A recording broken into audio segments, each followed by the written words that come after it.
അപ്പോൾ mock drill നാളെ വൈകിട്ട് 4 മണിക്ക് തുടങ്ങും. അപ്പോൾ അതിൽ പാലിക്കേണ്ട നിർദ്ദേശങ്ങൾ പറഞ്ഞുതരാം. സൈറൻ മുഴങ്ങുമ്പോൾ എല്ലായിടത്തിലും, ഇപ്പം നിങ്ങളെ വീട്ടിലോ ഓഫീസിലോ ആണെങ്കിൽ അവിടുത്തെ എല്ലാ ലൈറ്റുകളും ഓഫ് ചെയ്യാൻ ശ്രദ്ധിക്കുക. അത് കഴിഞ്ഞിട്ട് ജനാലയുടെ അടുത്ത് മൊബൈൽ ഫോണുകളോ പ്രകാശം വെളിയിലോട്ട് വരുന്ന രീതിയിലുള്ള എന്തെങ്കിലും ഉപകരണങ്ങളുണ്ടെങ്കിൽ ഒന്ന് ഒഴിവാക്കാൻ ശ്രമിക്കുക. പിന്നെ ദീർഘമായ സൈറൻ മുന്നറിയിപ്പും ചെറിയ സൈറൻ സുരക്ഷിതമാണെന്നുള്ള അറിയിപ്പുമാണ്.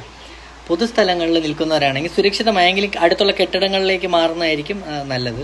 അതാണ് ഈ സുരക്ഷിതമായിട്ട് ചെയ്യേണ്ട കാര്യം, അതാണ്. പിന്നെ വീടിൻ്റെ ഉള്ളിലെ ഏറ്റവും സുരക്ഷിതമായ ഒരു സ്ഥലം കണ്ടെത്തി അത് ബ്ലാക്ക് ഔട്ട് സമയത്ത് അങ്ങോട്ടേക്ക് മാറുക. പൊതുവേ വീട്ടിൽ സുരക്ഷിതമായൊരു സ്ഥലം കാണുമല്ലോ, അതിനെ ബ്ലാക്ക് ഔട്ടായിട്ട് മാറ്റുക.